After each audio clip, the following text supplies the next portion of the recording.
उस साधन को ढके रहता है, जिससे दिव्य अध्यात्म साधन का जो फल है, अद्भुत आनंद, अद्भुत सुख, ये मर्त सुख नहीं। मर्त सुख तो मलिन मन को अच्छा लगता है, मलिन इंद्रियों को अच्छा लगता है। ये जो मर्त लोक का सुख है, ये मलिन मन, मलिन इंद्रियों का विलास है। यही बंधन है जो मन से, वचन से, कर्म से राधा राधा राधा, अपने आराध्य देव के स्मरण में, आराध्य देव की सेवा में, आराध्य देव के ही सेवा सुख का मनन चिंतन, वो वासना रहित उपासक होता है। ना कोई दुर्वासना होती, ना कोई सद्वासना। उसका हृदय एकमात्र भगवत प्रेरणा से पूर्ण रहता है। कोई उसका निजी संकल्प नहीं होता, न सत्संकल्प न असत संकल्प। उसके हृदय से जो होता है वो केवल प्रभु प्रेरित होता है। वैसे सबके हृदय में प्रभु विराजमान हैं, पर जो प्रभु का भजन नहीं करते उनको अहम प्रेरणा करते हैं। अहम में दो प्रकार की वासना, एक सद्वासना, एक दुर्वासना। अगर दुर्वासना प्रधान है तो दुर्वासना के खेल होते रहते हैं, अगर उपासना प्रधान है तो सद्वासना के खेल होते हैं। लोक लोकांतर के सुखों की चाह, रिद्धि सिद्धियों की चाह, अभी रंग नहीं आया। न सद्वासना न असद्वासना, अहम का पूर्ण समर्पण, तब उसमें प्रेम का प्रादुर्भाव होता है। तब उसमें विशुद्ध बोध स्वरूप जो ज्ञान है वो जागृत होता है। इसलिए उपासक को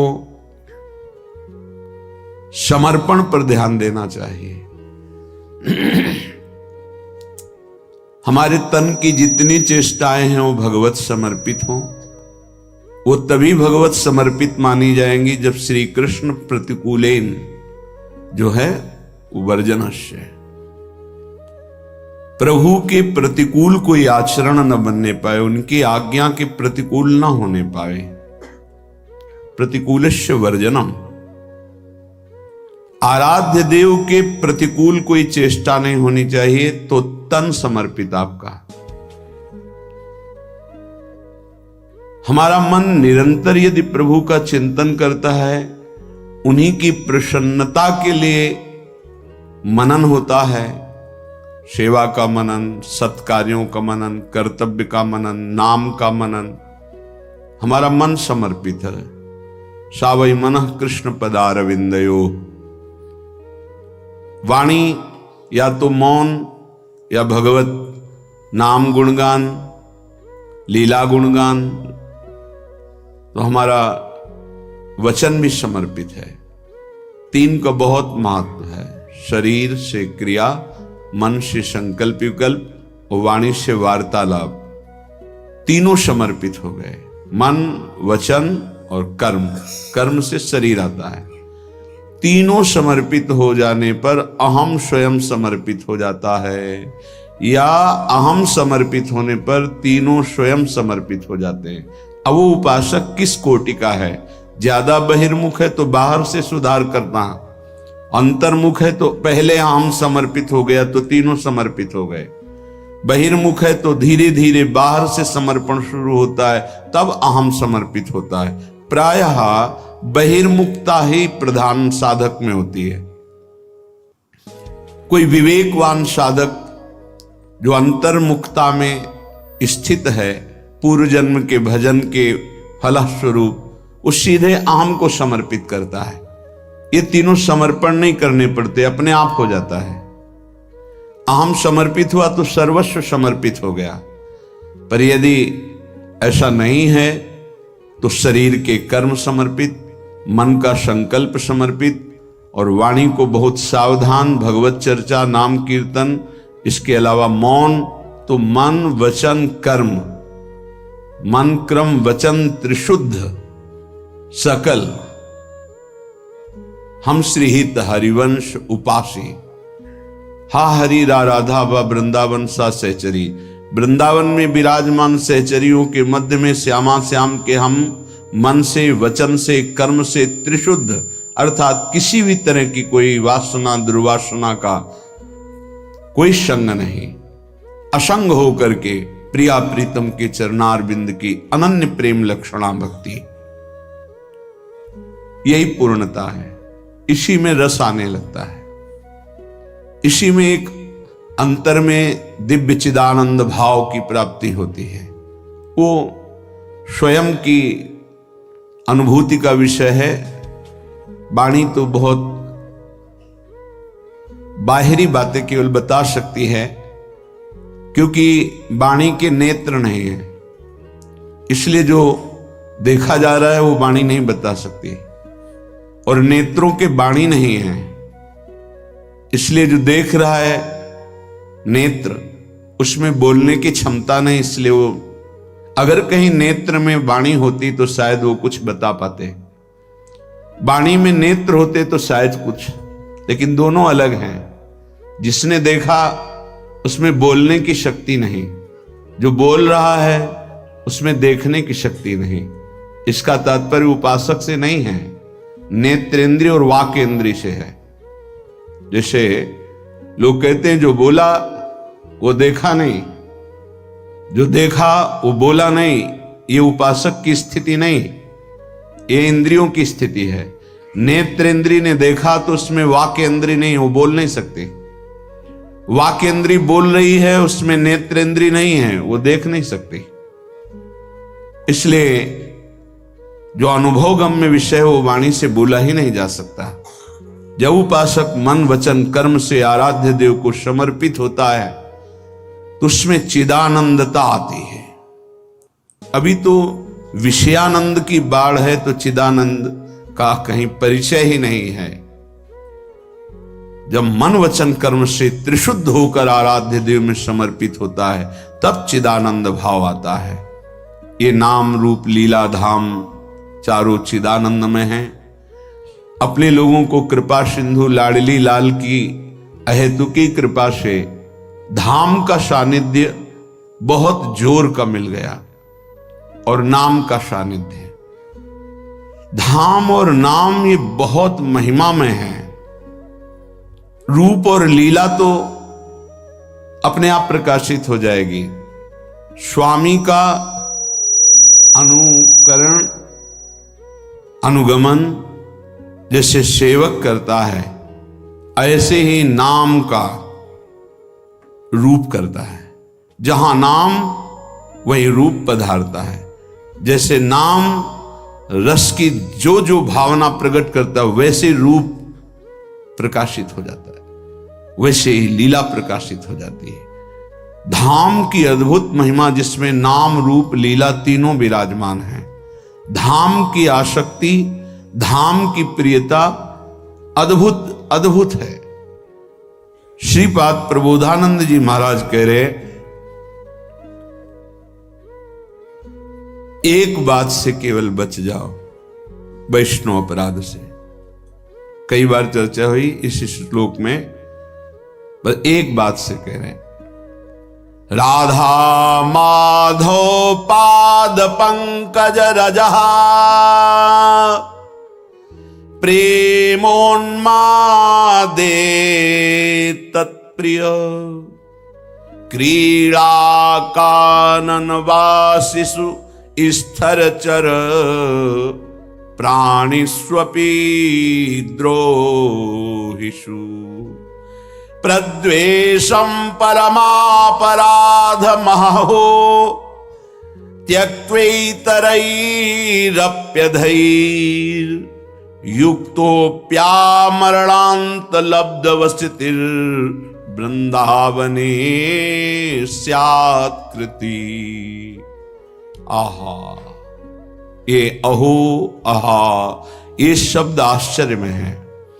कह रहे कि राधा माधव पाद पंकज रजा प्रेमोन्मादे तत्प्रिय।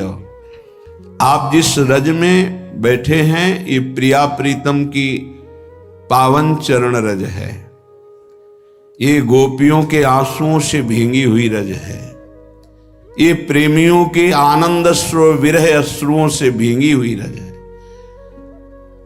लाखों असंख्यों प्रेमी हो गए हैं, ऐसे अद्भुत अद्भुत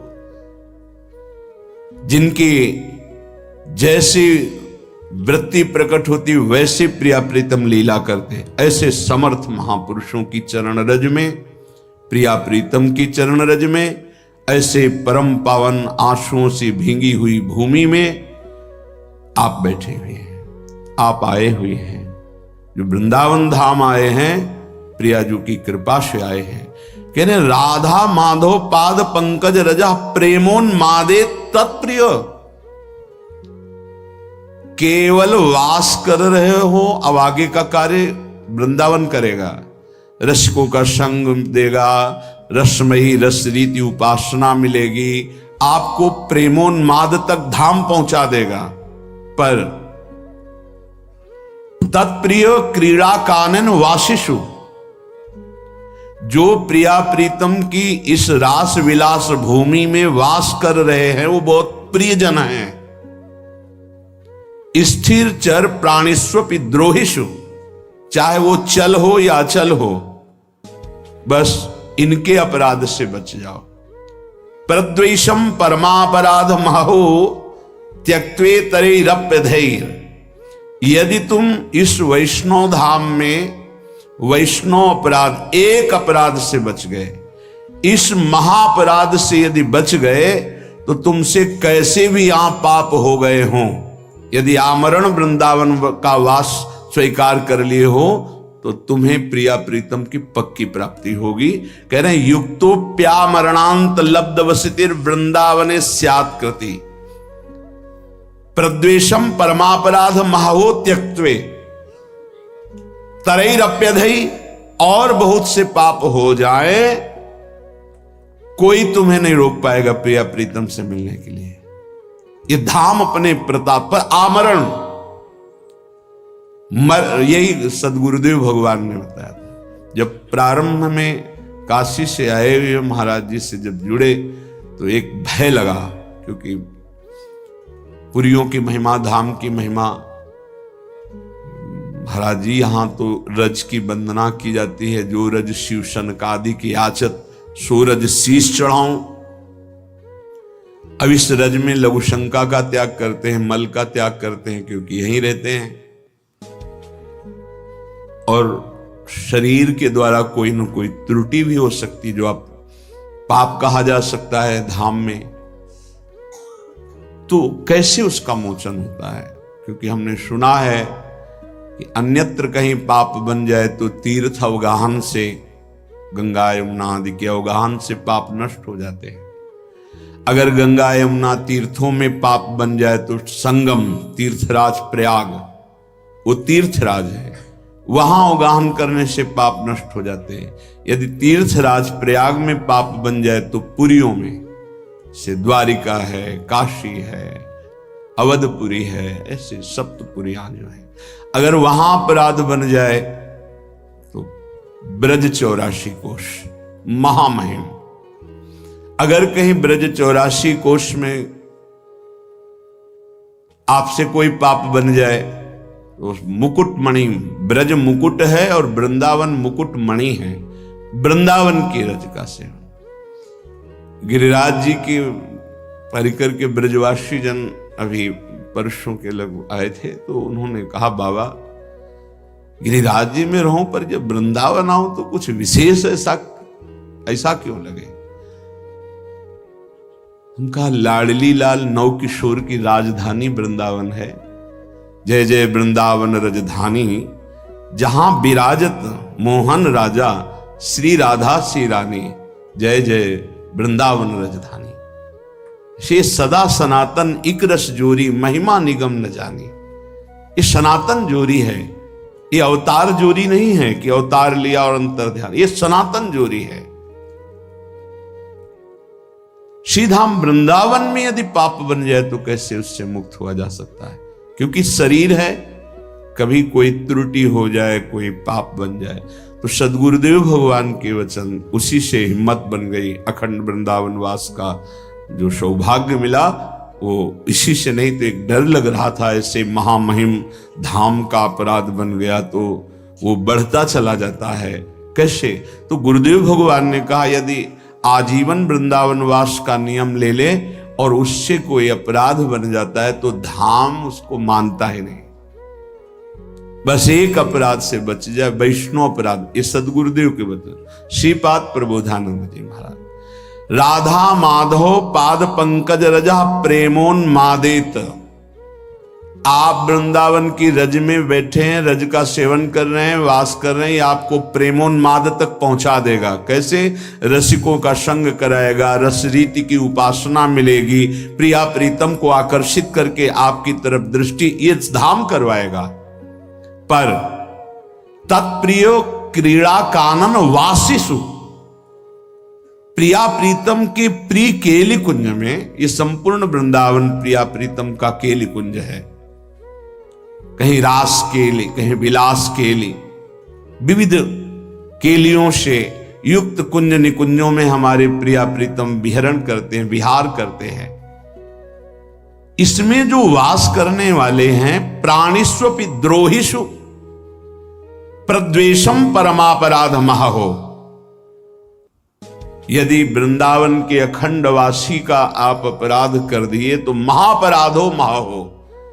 फिर प्रेमोन्माद की बात तो जाने दो, पीछे श्लोक में सुना था कि राधा माधव फिर उस पर कृपा दृष्टि नहीं करते। बोले अगर ये त्याग दिए तुम कि वैष्णव अपराध नहीं होगा। पीछे श्लोक में सुने थे, उसको व्याख्या करने में डर लग रहा था कि अनाधिकारी जीव कहीं दोष बुद्धि न कर ले, इसलिए उसे गुप्त कर दिया था। एक पंक्ति की केवल बात, वृंदावन का वासी उगता हुआ बाल सूर्य है, उगता हुआ, अभी उगा नहीं है। तुम उसके लिए दीवांध रहो। दीवांध कहते हैं उल्लू को। उल्लू क्या? दिन में उसको दिखाई नहीं देता। दीवांध रहो अर्थात उसमें यदि कोई दोष दिखाई दे रहा है, आंख हटा लो।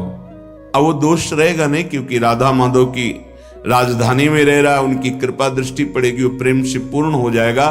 पर आप यदि दोष दर्शन करेंगे तो आपका हृदय अपराध से युक्त होने के कारण फिर धाम में टिकना मुश्किल हो जाएगा, परमार्थ में टिकना मुश्किल हो जाएगा, भजन मार्ग छूट जाएगा। अगर एक अपराध से बचा लो अपने आप को, प्राणिष्वपि द्रोहिषु प्रद्वेषम परमापराध महो त्यक्तई, तो फिर कह रहे हैं अतरैरप्यधे, और कोई पाप बन जाए तो युक्तोप्या मरणांत लब्ध वसतिर वृंदावन स्यात्कृति, वृंदावन उसे महान सुकृति बना देता है, उसके कोई पाप नहीं मानता। इसी की टीका जो संस्कृत में की तो ध्रुवदास जी कहते हैं, वृंदावन ही प्रभाव सुनु अपनो ही गुण देत, जैसे बालक मलिन को मातु गोद भर ले। यदि कोई आजीवन वृंदावन वास स्वीकार करता है और बड़ा गलतियां करता है तो भी वृंदावन जैसे मल भरे बालक को मां दौड़कर गोद में ले लेती है, ऐसे वृंदावन स्वीकार। एक बात केवल, वैष्णव अपराध न बनने पावे, ये बस अंदर रखिए, धामवासी के प्रति कोई अपराध न बनने पावे। न लोक वेदो धृत मार्ग भेदई